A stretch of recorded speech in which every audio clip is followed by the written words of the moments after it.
everyone, and welcome to IlluminAnnieReads. We are reading Percy Jackson and the Lightning Thief. So before we go any further, I want to talk about how everyone's been doing. As I throw the book on the ground, that's exciting. Things have been going fun. They've been going fine with me. It's hot, which is annoying. I hate the heat. Howdy, yay! Hello. It's sweltering up here in Chicago, but we won't be in Chicago for much longer. I don't know when, but we are moving. We are moving to the Pacific Northwest, which is incredibly exciting. I prefer the weather. I prefer the weather. That's really the whole reason why we're going. I want the mountains and I want the weather. And the Pacific Northwest is where it's at. Plus, my bestest best friend in the whole wide world is there. So that's pretty good. Other than that, that's like the biggest announcement that's going on. Other things, my plants are dying because I didn't water them properly and it's too hot and I think they're wilting because my impatiens haven't bloomed for a few weeks now, which is very sad. And 2 weeks from now, and I'll mention this thing, but the weekend of July 18th, that Thursday and Sunday, there will be no IlluminAnnieReads as I am going out of town for a little get together with some people. Safe. We're all being safe, but yeah. So, without further ado, now that we've given everybody, I suppose we should give people more. Well, no, that's enough. It's a minute. Everybody knows. It's cool. And plus, I went about an hour, so I want to try and get started because I want to get through these chapters and make sure we read it all. Cool. All right. So, it's so hot, I think I'm losing my mind. Here we go. What happened last time? That's what I need to do. So, we met Percy Jackson last time. Percy Jackson is a 12-year-old boy who weird things happen to him. Strange things. Things that make him think he might be hallucinating or cursed. He has been kicked out of 6 schools in 6 years, which is impressive. And he was going on a field trip at his boarding school, and he hallucinated that his math teacher turned into a harpy-like creature and attacked him. But nobody else knew the teacher. And in fact, when he came out of the museum, everyone was like, hey, this person who Percy had never seen before, everyone else claims to have known her for, ever. And he's like, I've never seen this woman before. And it turns out that his best friend, Grover, might possibly be a satyr. That was sort of the bomb that was dropped. Grover is his best friend, and then one of his favorite teachers, Mr. Brunner, I believe, is his. He, I believe, is a centaur, which is super fun. And then his mother, he is amazing. She's married to a guy who's a bit of a dick. I mean, a bit of a bad. Not sorry. I didn't say that. He's a bit of a not nice person, is what he is, and.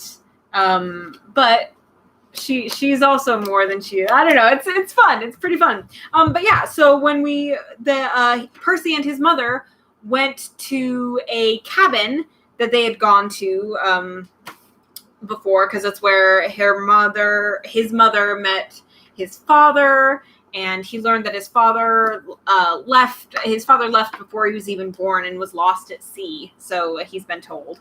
And a huge storm starts to come out of nowhere and just rip the place up. And all of a sudden, appears on Percy's front step. And he's like, we gotta go! And they're running to the car, and Percy noticed that where his feet should be, there were no feet. There were cloven hooves. So, now, without further ado, let us begin Chapter 4 of The Lightning Thief. My mother teaches me bullfighting. We tore through the night along dark country roads. Wind slammed against the Camaro. Rain lashed the windshield. I didn't know how my mom could see anything, but she kept her foot on the gas. Every time there was a flash of lightning, I looked at Grover sitting next to me in the back seat, and I wondered if I'd gone insane, or if he was wearing some kind of shag carpet pants. But no, the smell was one I remembered from kindergarten field trips to the petting zoo. Lanolin, like from wool. The smell of a wet barnyard animal. All I could think to say was, "So you and my mom know each other?" Grover's eyes flitted to the rearview mirror, though there were no cars behind us. "Not exactly," he said. I mean, we've never met in person, but she knew I was watching you." "Watching me?" "Keeping tabs on you, making sure you were okay. But I wasn't faking being your friend," he added hastily. "I am your friend." What are you, exactly?" "That doesn't matter right now." "It doesn't matter? From the waist down, my best friend is a donkey." Grover let out a sharp, throaty blah. I'd heard him oh, sorry, that's a goat. Ma. I'd heard him make that sound before, but I'd always assumed it was a nervous laugh. Now I realized it was more of an irritated bleat. "Goat!" he cried. "What?" "I'm a goat from the waist down." "You just said it didn't matter." "Ma, there are satyrs who would trample you underhoof for such an insult." Whoa, wait. Satyrs? You mean like Mr. Brunner's myths? Were those old ladies at the fruit stand a myth, Percy? Was Mrs. Dodds a myth? "So you admit there was a Mrs. Dodds?" "Of course." "Then why—" "The less you knew, the fewer monsters you'd attract," Grover said, like that should be perfectly obvious. "We put mist over the human's eyes. We hoped you'd think the kindly one was a hallucination, but it was no good. You started to realize who you are." Wait a minute, what do you mean?" The weird bellowing noise rose up again somewhere behind us, closer than before. Whatever was chasing us was still on our trail. "Percy," my mom said, "there's too much to explain and not enough time. We have to get you to safety." "Safety from what? Who's after me?" "Nobody much," said Grover, obviously still miffed about the donkey comment. "Just the Lord of the Dead and a few of his bloodthirstiest minions." "Grover! Sorry, Mrs. Jackson. Could you drive faster, please?" I tried to wrap my mind around what was happening, but I couldn't do it. I knew this wasn't a dream. I had no imagination. I could never dream up something this weird. My mom made a hard left. We swerved onto a narrower road, racing past darkened farmhouses and wooded hills and pick-your-own-strawberry signs on white picket fences. "Where are we going?" I asked. "The summer camp I told you about." My mother's voice was tight. She was trying for my sake not to be scared. "The place your father wanted to send you." "The place you didn't want me to go." "Please, dear," my mother begged. "This is hard enough. Try to understand. You're in danger." "Because some old ladies cut yarn?" "Those weren't old ladies," Grover said. "Those were the fates. Do you know what it means? The fact that they appeared in front of you? They only do that when someone's about to die." "You said you." "No, I didn't. I said someone." "You meant you, as in me." "I meant you, like someone, not you." "Boys," my mom said. She pulled the wheel hard to the right, and I got a glimpse of a figure she'd swerved to avoid, a dark, fluttering shape now lost behind us in the storm. "What was that?" I asked. "We're almost there," my mother said, ignoring my question. "Another mile, please, please, please." I didn't know where there was, but I found myself leaning forward in the car, anticipating, wanting us to arrive. Outside, nothing but rain and darkness. The kind of empty countryside you get way out on the tip of Long Island. I thought about Mrs. Dodds in the moment when she'd changed into the thing with pointed teeth and leathery wings. My limbs went numb from delayed shock. She really hadn't been human. She'd meant to kill me.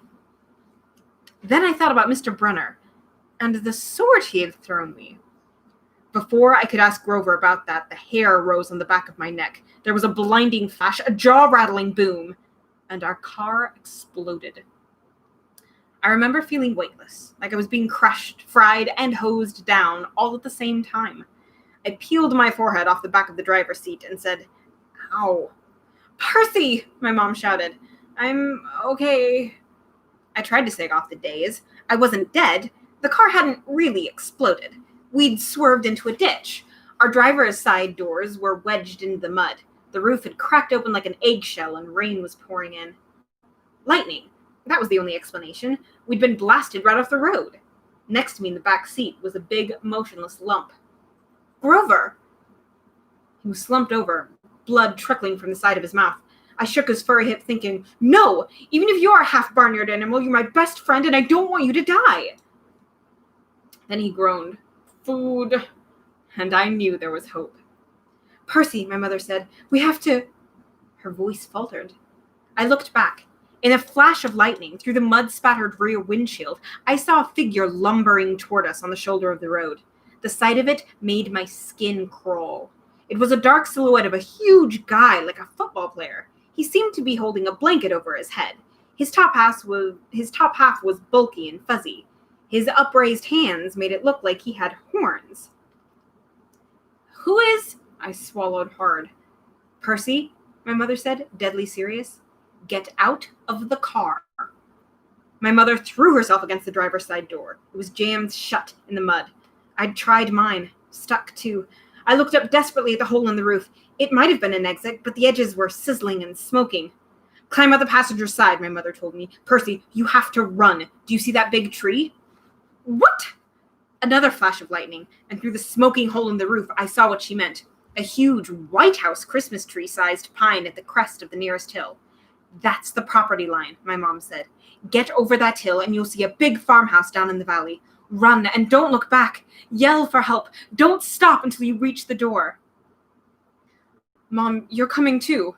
Her face was pale and her eyes as sad as when she looked at the ocean. No, I shouted. You are coming with me. Help me carry Grover. Food, Grover moaned, a little louder. The man with the blanket on his head kept coming towards us, making his grunting, snorting noises. As I got closer, I realized he couldn't be holding a blanket over his head because his hands, huge, meaty hands, were swinging at his sides.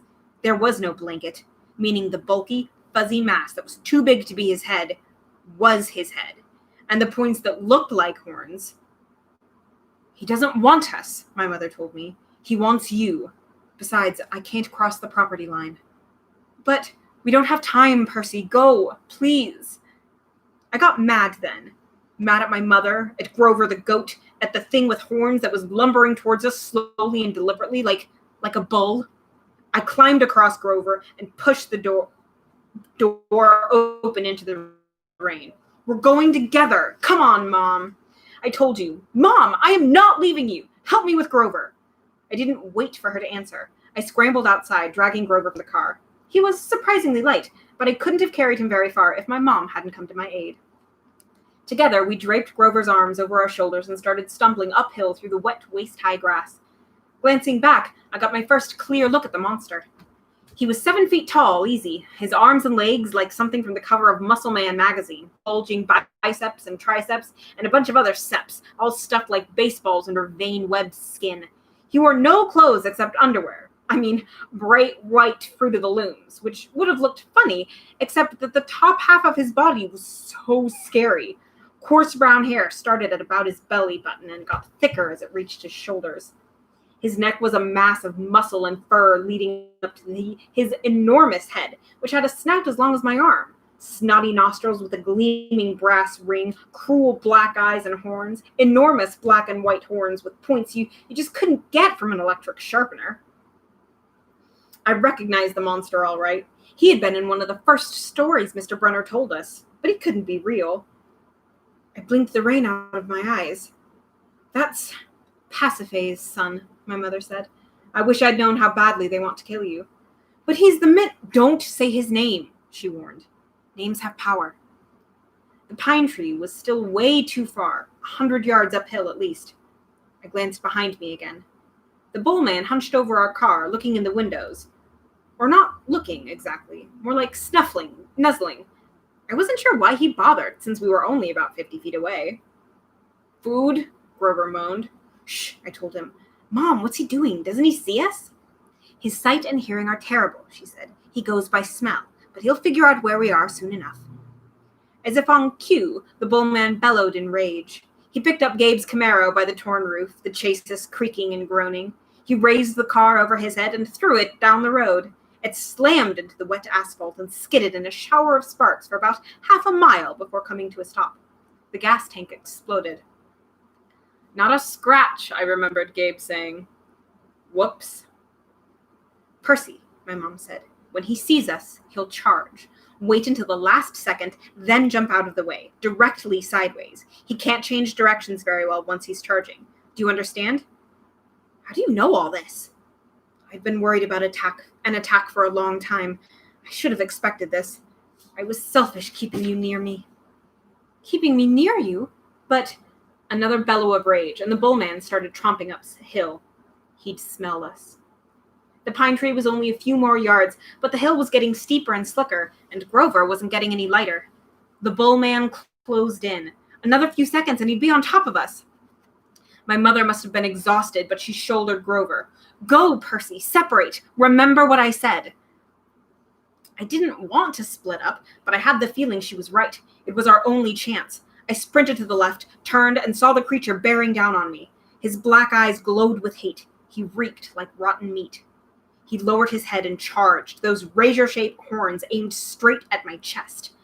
The fear in my stomach made me want to bolt, but that wouldn't work. I could never outrun this thing. So I held my ground, and at the last moment, I jumped to the side. The bullman stormed past like a freight train, then bellowed with frustration and turned, but not towards me this time, toward my mother, who was setting Grover down in the grass. We'd reached the crest of the hill. Down the other side, I could see a valley, just as my mother had said, and the lights of a farmhouse glowing yellow through the rain. But that was half a mile away. We'd never make it. The bullman grunted, pawing the ground. He kept eyeing my mother, who was now retreating slowly downhill, back toward the road, trying to lead the monster away from Grover. "Run, Percy," she told me. "I can't go any farther. Run!" But I just stood there, frozen in fear, as the monster charged her. She tried to sidestep, as she'd told me to do, but the monster had learned his lesson. His hand shot out and grabbed her by the neck as she tried to get away. He lifted her as he struggled, kicking and pummeling in the air. "Mom!"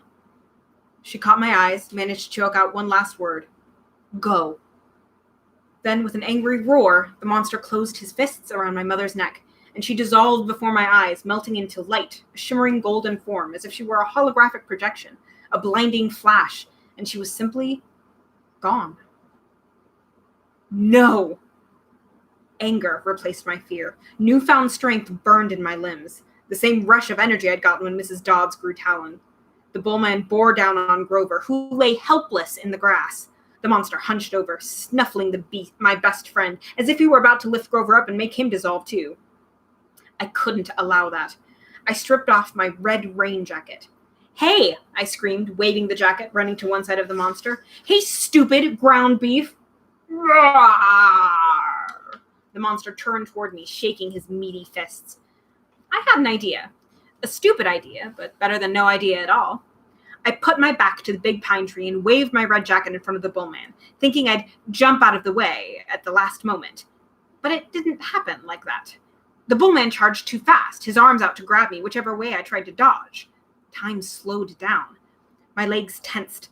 I couldn't jump sideways, so I leapt straight up, kicking off from the creature's head, using it as a springboard, turning in midair and landing on his neck. How did I do that? I didn't have time to figure it out. A millisecond later, the monster's head slammed into the tree, and the impact nearly knocked my teeth out.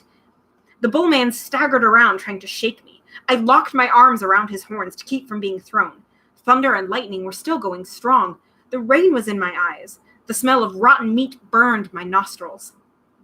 The monster shook himself around and bucked like a rodeo bull. He should have just backed up into the tree and smashed me flat, but I was starting to realize that this thing had only one gear. Forward. Meanwhile, Grover started groaning in the grass. I wanted to yell at him to shut up, but the way I was getting tossed around, if I'd opened my mouth, I'd bite my own tongue off. "Food," Grover moaned. The bullman wheeled toward him, pawed the ground again, and got ready to charge. I thought about how he had squeezed the life out of my mother, made her disappear in a flash of light, and rage filled me like a high-octane fuel. I got both hands around one horn, and I pulled backward with all my might. The monster tensed, gave a surprised grunt, and then, snap!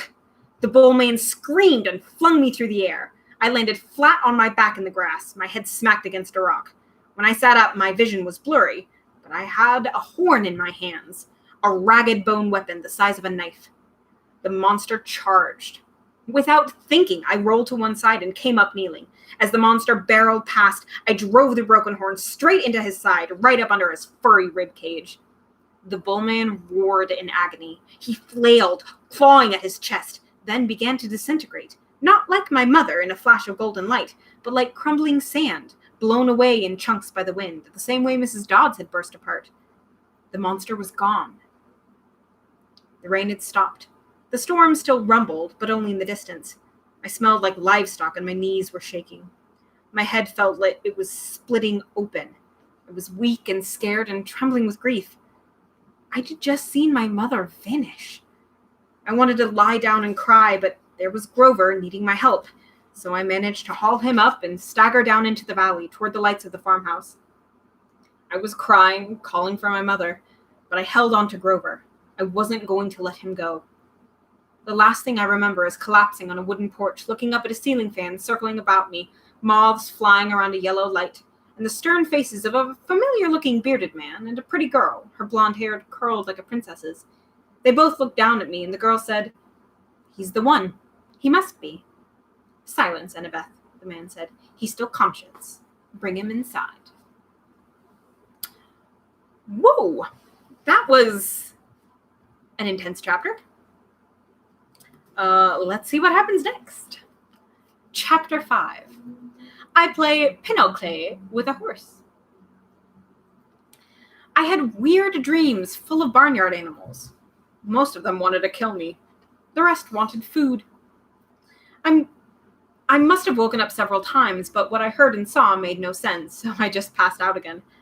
I remember lying in a soft bed, being spoon-fed something that tasted like buttered popcorn, only it was pudding. The girl with curly blonde hair hovered over me, smirking as she scraped drips off my chin with a spoon. When she saw my eyes open, she asked, "What will happen at the summer solstice?" I managed to croak, "What?" She looked around as if afraid someone would overhear. "What's going on? What was stolen? We've only got a few weeks." "I'm sorry," I mumbled. I don't. Somebody knocked on the door, and the girl quickly filled my mouth with pudding. The next time I woke up, the girl was gone. A husky blonde dude, like a surfer, stood in the corner of the bedroom, keeping watch over me. He had blue eyes, at least a dozen of them, on his cheeks, his forehead, the backs of his hands. When I finally came around for good, there was nothing weird about my surroundings, except that they were nicer than I was used to. I was sitting in a deck chair on a huge porch, gazing across a meadow at green hills in the distance. The breeze smelled like strawberries. There was a blanket over my legs, a pillow behind my neck. All that was great, but my mouth felt like a scorpion had been using it for a nest. My tongue was dry and nasty, and every one of my teeth hurt. On the table next to me was a tall drink. It looked like an iced apple juice, with a green straw and a paper parasol stuck through a maraschino cherry. My hand was so weak I almost dropped the glass once I got my fingers around it. "Careful," a familiar voice said. Grover was leaning against the porch railing, looking like he hadn't slept in a week. Under one arm, he cradled a shoebox. He was wearing blue jeans, Converse high tops, and a bright orange t-shirt that said, "Camp Half-Blood." Just plain old Grover, not the goat boy. So maybe I'd had a nightmare. Maybe my mom was okay. We were still on vacation, and we'd stopped here at this big house for some reason, and... "You saved my life," Grover said. Well, the least I could do. I went back to the hill. I thought you might want this." Reverently, he placed the shoebox in my lap.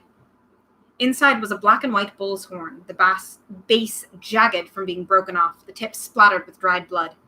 It hadn't been a nightmare. "The Minotaur," I said.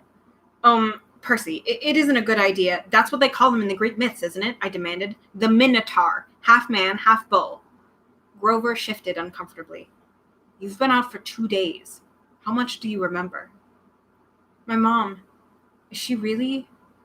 He looked down. I stared across the meadow.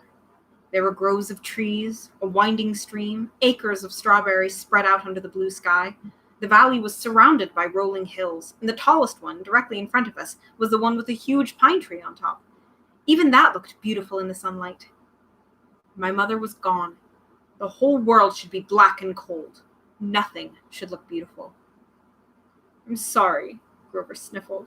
I'm a failure. I'm the worst satyr in the world. He moaned, stomping his foot so hard it came off. I mean, the Converse high top came off.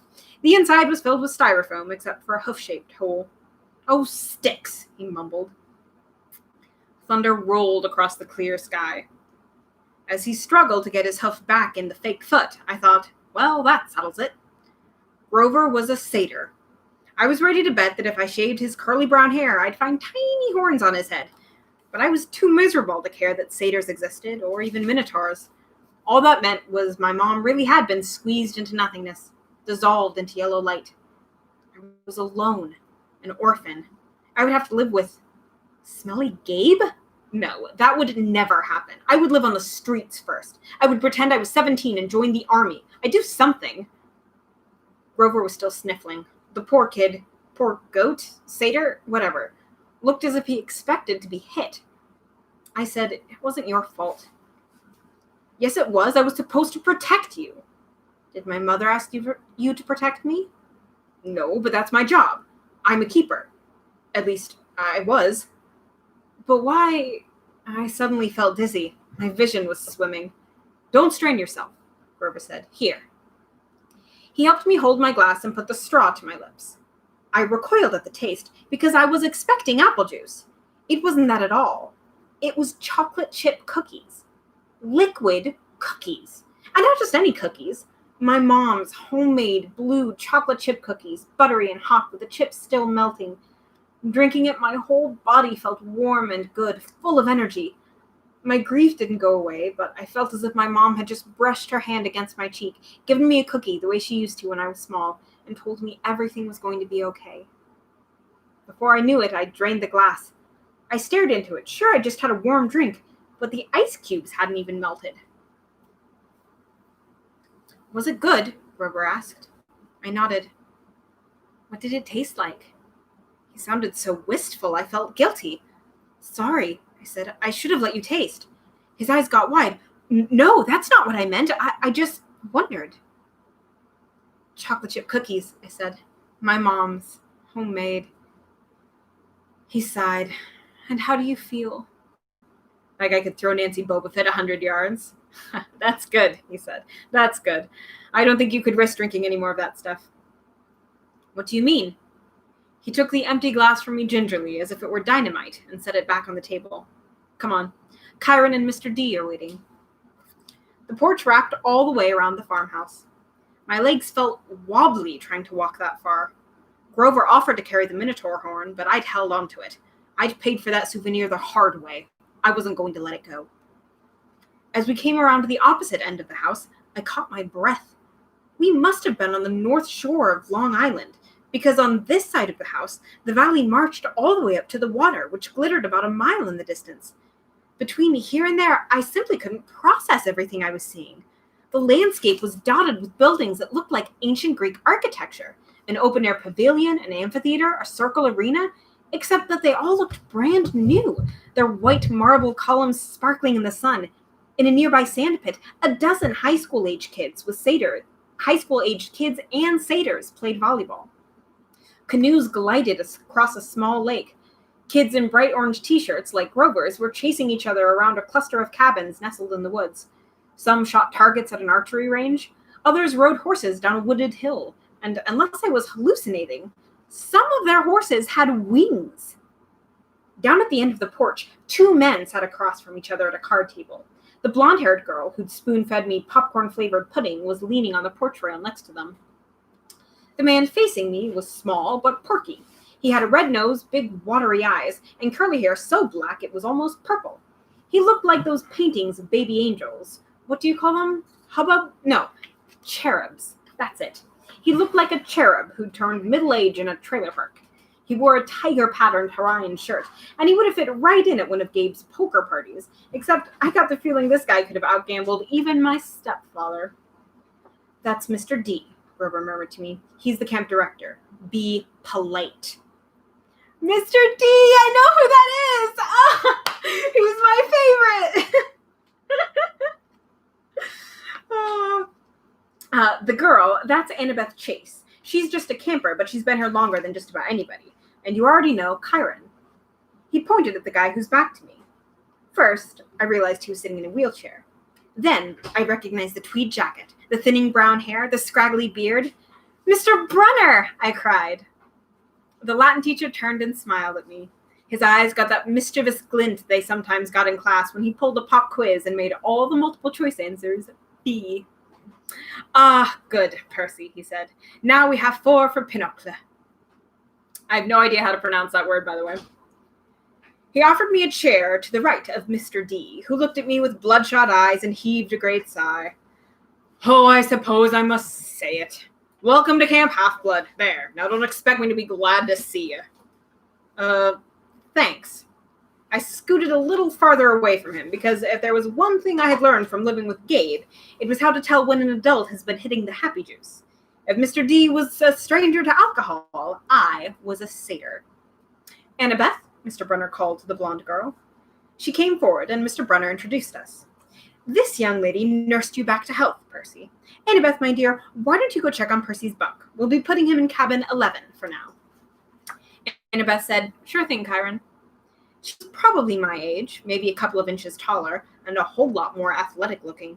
With her deep tan and her curly blonde hair, she was almost exactly what I thought a stereotypical California girl would look like, except her eyes ruined the image. They were startling gray, like storm clouds. Pretty, but intimidating too, as if she were analyzing the best way to take me down in a fight. She glanced at the minotaur horn in my hands, then back at me. I imagined she was going to say, "You killed a minotaur," or "Wow, you're so awesome," or something like that. Instead, she said, "You drool when you sleep." You drool when you sleep, if that was too fast, sorry. Then she sprinted off down the lawn, her blonde hair flying behind her. "So," I said, anxious to change the subject, "you, work here, Mr. Brunner?" "Not Mr. Brunner," the ex-Mr. Brunner said. "I'm afraid that was a pseudonym. You may call me Chiron." Okay. Totally confused. I looked at the director. "And Mr. D, does that stand for something?" Mr. D stopped shuffling the cards. He looked at me like I just belched loudly. "Young man, names are powerful things. You don't just go around using them for no reason." "Oh, right. Sorry." "I must say, Percy," Chiron Brunner broke in, "I'm glad to see you alive.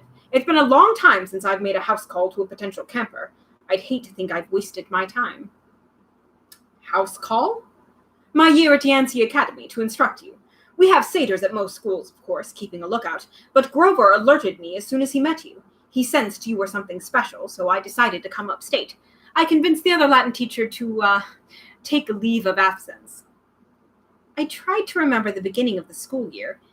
It seemed like so long ago, but I did have a fuzzy memory of there being another Latin teacher my first week at Yancey. Then, without explanation, he had disappeared and Mr. Brunner had taken the class. "You came to Yancey just to teach me?" I asked. Chiron nodded. "Honestly, I wasn't sure about you at first. We contacted your mother, let her know we were keeping an eye on you in case you were ready for Camp Half-Blood, but you still had so much to learn. Nevertheless, you made it here alive. That's always the first test." "Mr. Grover, Mr. D said impatiently. "Are you playing or not?" "Yes, sir," Grover trembled as he took the 4th chair, although I didn't know why he should be so afraid of a pudgy little man in a tiger print Hawaiian shirt. "You do know how to play pinochle?" Mr. D eyed me suspiciously. "I'm afraid not," I said.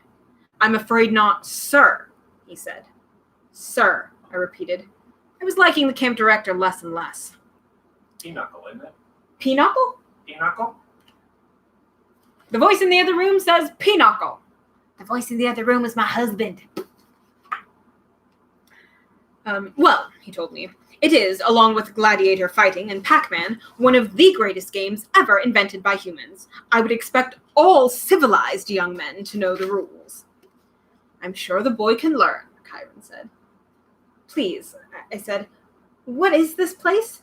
What am I doing here? Mr. Chiron, why would you go to Yancey Academy just to teach me?" Mr. D snorted. I asked the same question. The camp director dealt the cards. Grover flinched every time one landed in his pile.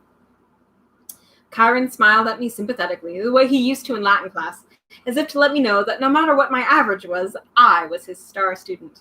He expected me to have the right answer. Percy, he said, did your mother tell you nothing? She said... I remembered her sad eyes looking out over the sea. She told me she was afraid to send me here, even though my father had wanted her to. She said that once I was here, I probably couldn't leave. She wanted to keep me close to her. Typical, Mr. D said.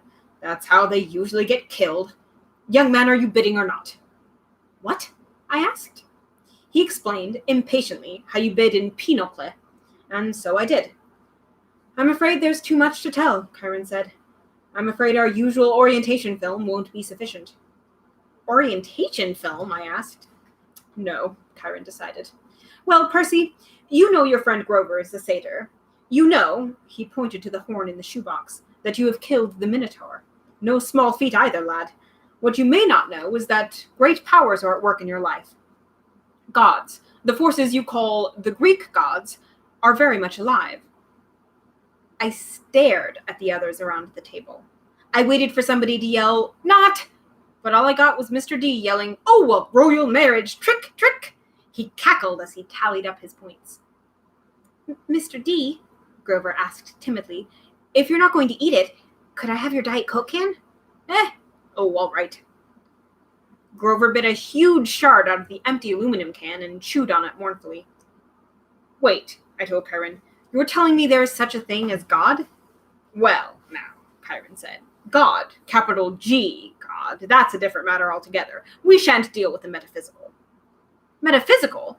But you were just talking about, gods, plural, as in great beings that control the forces of nature and human endeavors, the immortal gods of Olympus. That's a smaller matter.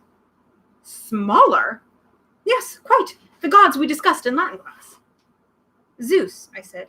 Hera, Apollo. You mean them? And there it was again, distant thunder on a cloudless day. Young man, said Mr. D, I would really be less casual about throwing those names around if I were you. But they're stories, I said. They're myths to explain lightning and the seasons and stuff. They're what people believed before there was science. Science, Mr. D scoffed. And tell me, Perseus Jackson. I flinched when he said my real name, which I never told anybody. What will people think of your science 2,000 years from now? Mr. D continued. They will call it primitive mumbo-jumbo. That's what. Oh, I love mortals. They have absolutely no sense of perspective. They think they've come so far. And have they, Chiron? Look at this boy and tell me. I wasn't liking Mr. D much, but there was something about the way he called me mortal, as if he wasn't. It was enough to put a lump in my throat, to suggest why Grover was dutifully minding his cards, chewing his soda can, and keeping his mouth shut. Percy, Chiron said, you may choose to believe us or not, but the fact is that immortal means immortal. Could you imagine that for a moment? Never dying, never fading, existing just as you are for all time?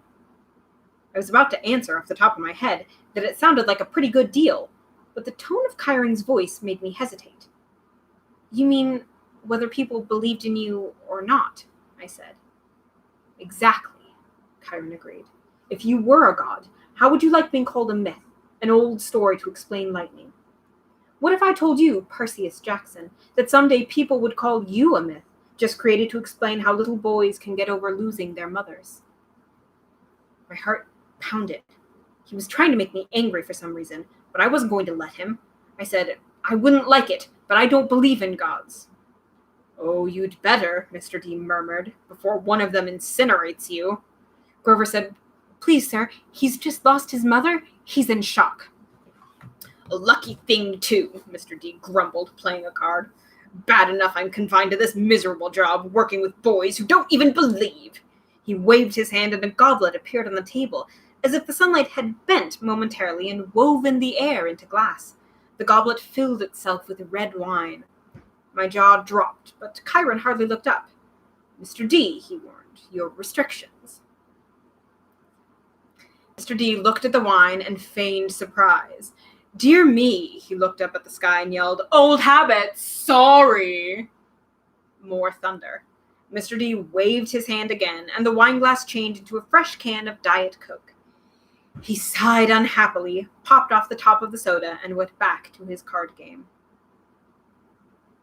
Chiron winked at me. Mr. D offended his father a while back, took a fancy to a wood nymph who had been declared off-limits. A wood nymph? Nymph, I repeated, still staring at the Diet Coke can like it was from outer space. Yes, Mr. D confessed. Father loves to punish me. The first time, prohibition. Ghastly. Absolutely horrid 10 years. The second time, well, she was really pretty and I couldn't stay. The second time, he sent me here. Half-Blood Hill. Summer camp for brats like you. Be a better influence, he told me. Work with youths rather than tearing them down. Ha! Absolutely unfair. Mr. D sounded about 6 years old, pounding like a little kid. And I stammered, Your father is De Immortalis, Chiron, Mr. D said. I thought you taught this boy the basics. My father is Zeus, of course.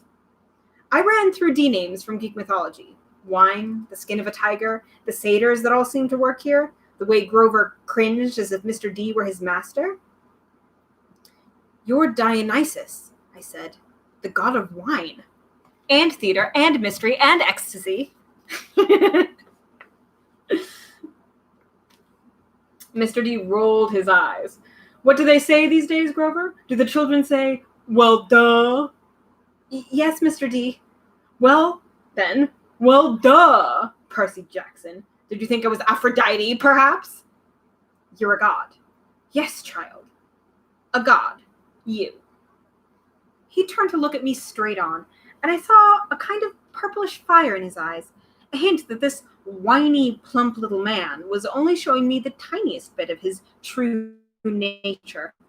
I saw visions of grapevine choking unbelievers to death, drunken warriors insane with battle lust, sailors screaming as their hands turned to flippers, their faces elongating into dolphin snouts. I knew that if I pushed him, Mr. D would show me worse things. He would plant a disease in my brain that would leave me wearing a straitjacket in a rubber room for the rest of my life. Would you like to test me, child? He said quietly. No, sir. The fire died a little.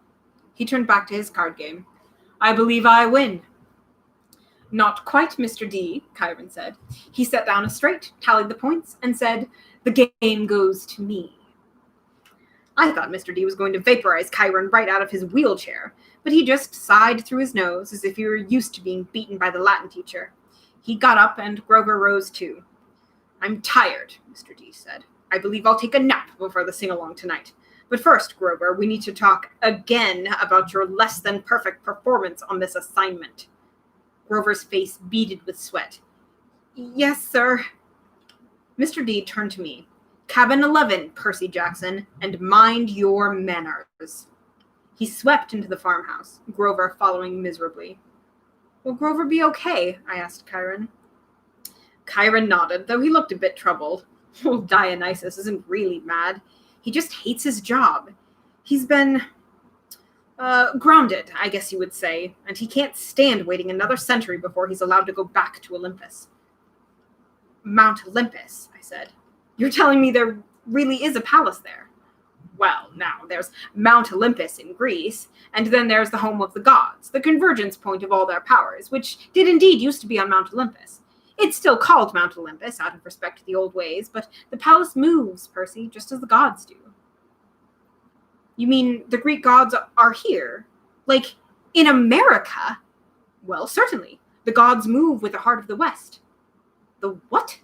Come now, Percy. What you call Western civilization.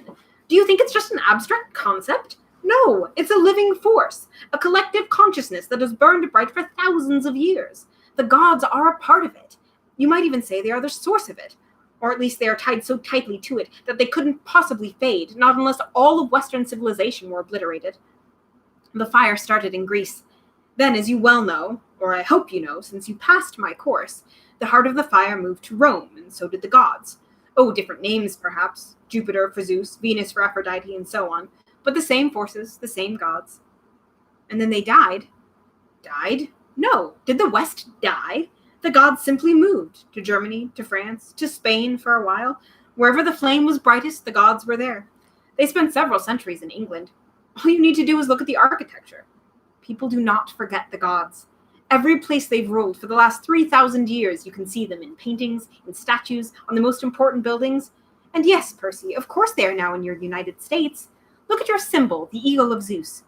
Look at the statue of Prometheus in the Rockefeller Center, the Greek facades of your government buildings in Washington. I defy you to find any American city where the Olympians are not prominently displayed in multiple places. Like it or not, and believe me, plenty of people weren't very fond of Rome either, America is now the heart of the flame. It is the great power of the West, and so Olympus is here, and we are here.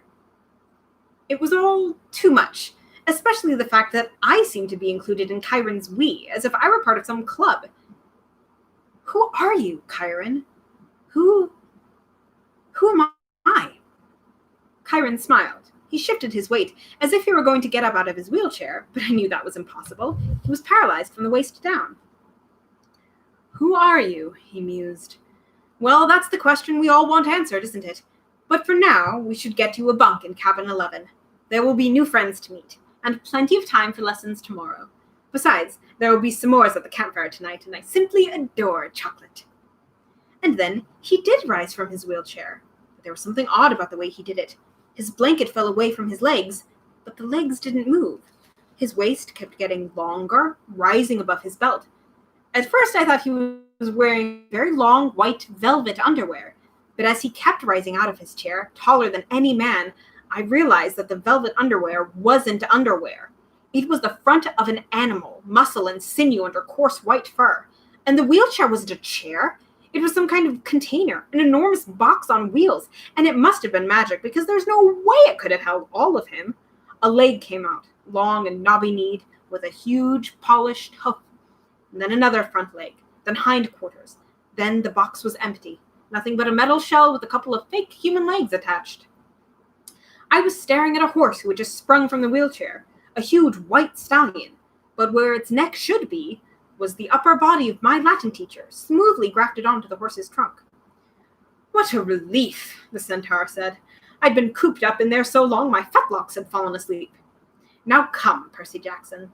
Let's meet the other campers. All right, I think we're going to end it there. I know I did 3 chapters the first time, but that ran a little too long for me, and I want to try to keep this under an hour. So we're going to stop it there. This is super fun. I'd never read this before, but I'd heard many good things about it. I was a little bit too old when I came out to really read it for, my entertainment. But it's quite entertaining and engaging, and I'm very glad I'm reading it now. This is, I like what he's doing with the portrayal of the gods, and I'm really excited to see how he incorporates other myths and ideas of the ancient Greeks into our modern day, because I think it's going to be a good read. So thank you, Amanda, for the suggestion. Come back next Thursday to hear some more chapters, and check out the channel. I have not YouTube. This is all YouTube. I have, what do I have? I have video game playings out. I have IlluminAnnie games. I have IlluminAnnie music, my ukulele covers, and I have IlluminAnnie vlogs coming out every 3rd Saturday. So there you go. And thank you all for watching. I'm very excited, Amanda. I love you all. Mwah. End stream.